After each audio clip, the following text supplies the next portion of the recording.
Good morning. We're going to continue with Chapter 7. Listen respectfully. Perhaps the simplest way you can help the other move from resistance to acceptance is to listen respectfully, just as you did in the build-up to saying no. Even in the face of the other's provocations, keep showing respect, remembering that you give respect not because of who they are, but rather because of who you are. Stay true to yourself and your values, and stay connected with the other.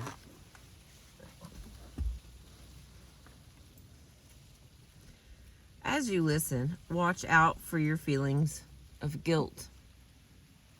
Remember that you are not responsible for the other's reaction. Let them experience their natural reaction to your saying no. Don't try to save them from feelings of disappointment or sadness. Those are part of the normal process of acceptance. Sympathizing, as nice as it sounds, may lead you to weaken and yield. You can empathize, which means putting yourself in the other's shoes, without sympathizing, which means sharing the pain with them. Empathy is a form of respect.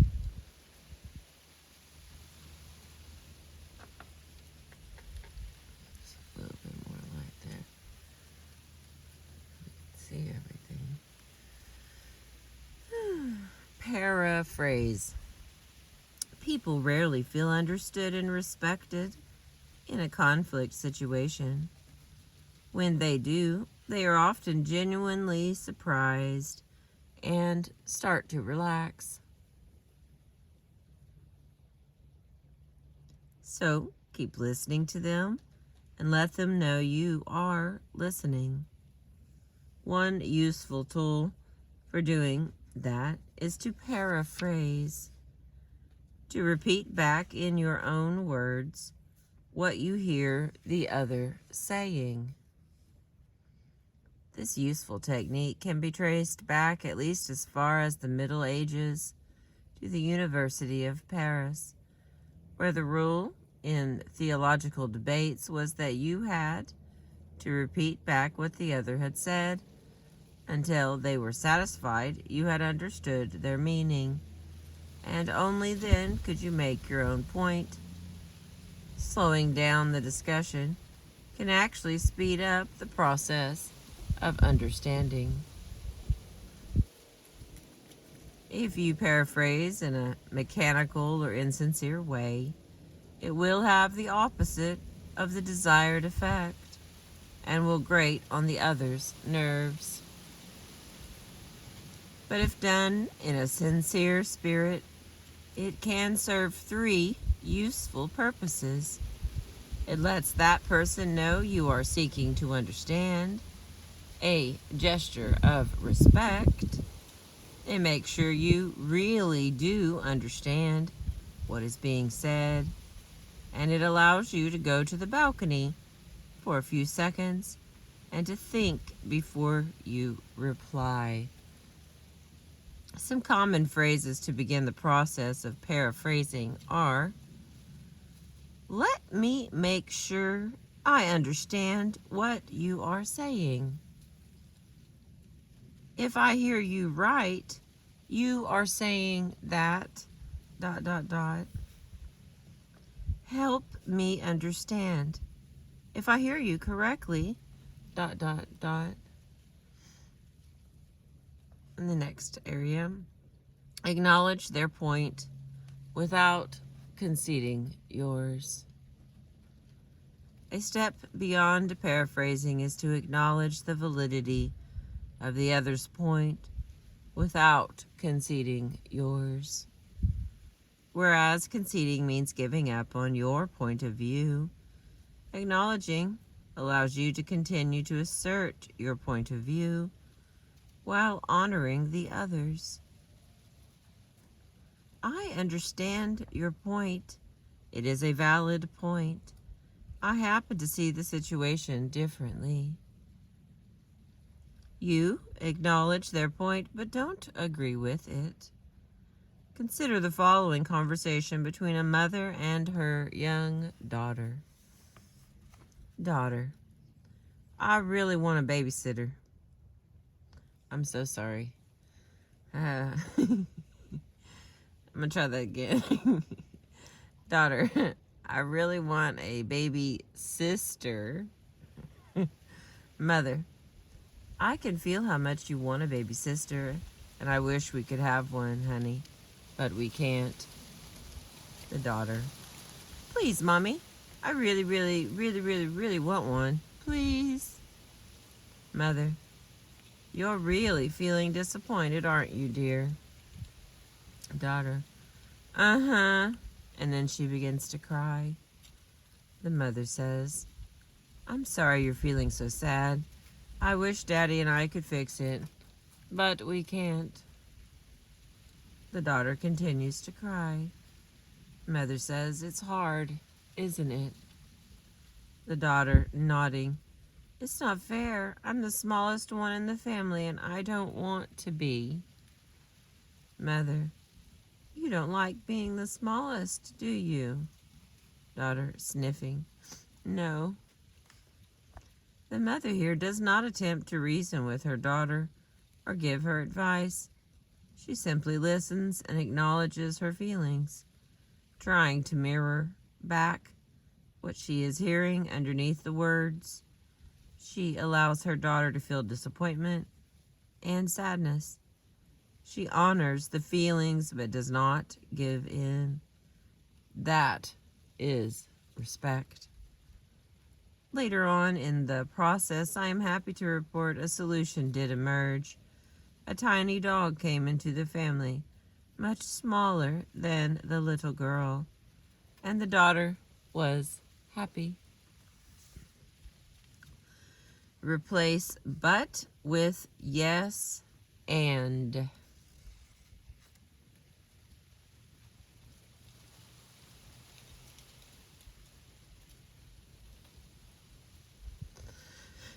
Okay. The normal prevailing mindset is either or. Either you are right or the other is. Either your interests will be met or theirs will. Either you will have your way, or they will.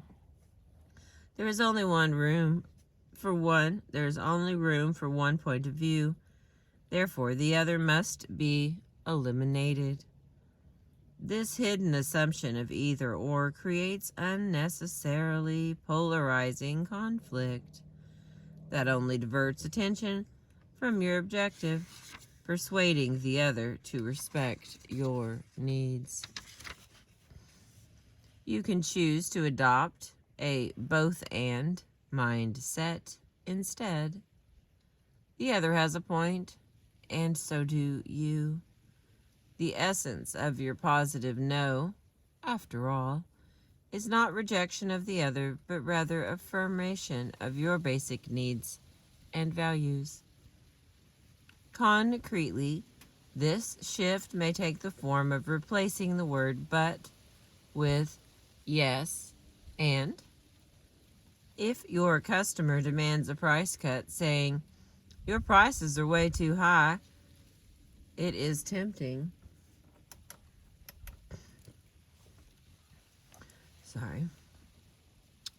Your prices are way too high. It is tempting to counter with, but look at our quality and service, our reliability. Trouble is that the other may not really hear you, for the word but is a verbal cue that they are about to be contradicted. People do not like to be contradicted, so they close their ears. You are more likely to get your point across if you begin by acknowledging the other's point first, and then make your point, not in contradiction, but in addition to their point. Yes, you're right, our prices are on the high side of the spectrum, and if you consider our quality, our service, and our reliability, I think you'll find that they are very reasonable for the value being delivered. It is a simple but potent change of words. In the next section, say, oh, so, no. In some Al-Anon circles, people practice a useful technique for handling the other's reaction to your no. Whatever the other says, they suggest responding. Oh, goodness. They suggest responding with one of three words.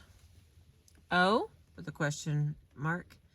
In other words, acknowledge the other's point in a neutral, non-reactive fashion. The next one is so, the question mark.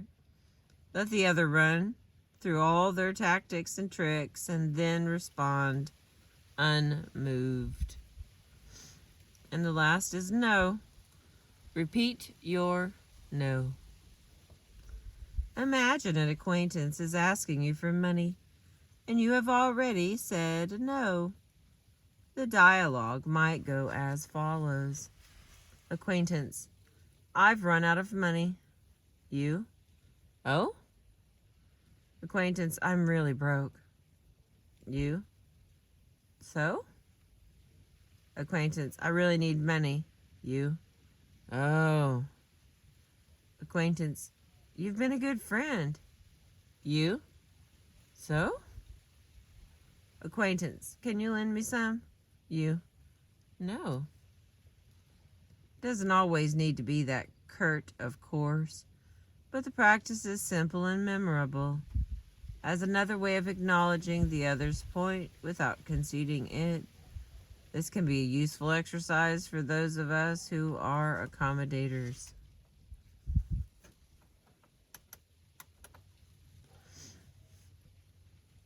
The next one is stand true like a tree. What's that?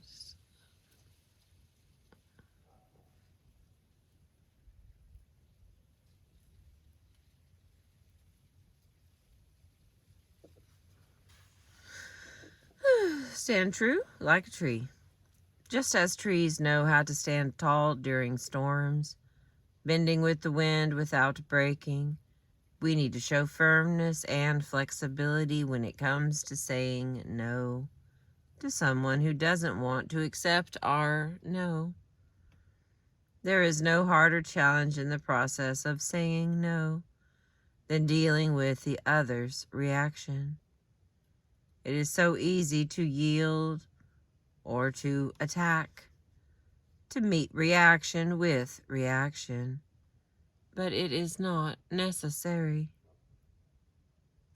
Even in the difficult situation described at the beginning of this chapter, Dick Goodwin, the young speechwriter who wanted to resign, found a way to stay true to his yes, despite President Johnson's histrionics and manipulations. Goodwin did not yield, nor did he attack.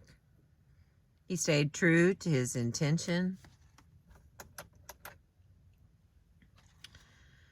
resigned, and took the fellowship. And although LBJ retaliated for a while by freezing Goodwin out of his office, he eventually relented and came to accept Goodwin's no. His response to Goodwin's resignation letter revealed his transition from anger to sadness to genuine acceptance. Dear Dick, LBJ wrote, I read your letter with deep and mixed emotions, with intense regret for the decision it described, with gratitude for the affection it bears, and with a new appreciation for the man who wrote it. He went on to invite Goodwin back to the White House to write his State of the Union address. Understanding the stages of acceptance enables you to anticipate the other's emotional process and to watch the drama almost as if it were a play in several acts. Being a detached observer minimizes the temptation to yield or attack and allows you to wait for the right time to respond.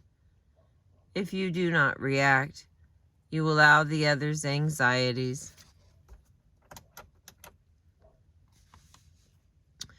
and anger to subside, which helps pave the way to an acceptance of the reality of your no.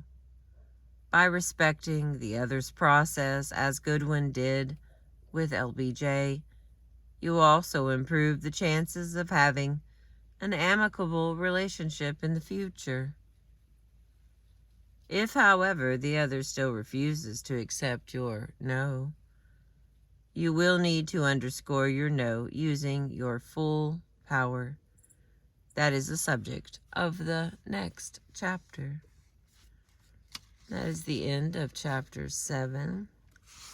Reading to you from The Power of a Positive No. This chapter has been called Stay True to Your Yes. The next chapter is going to be chapter 8, and it says underscore your no. And let's see. And that's all. And then it just rolls into it. Stronger the breeze, the stronger the trees. An old proverb. Thank you for being with me this morning. I appreciate you.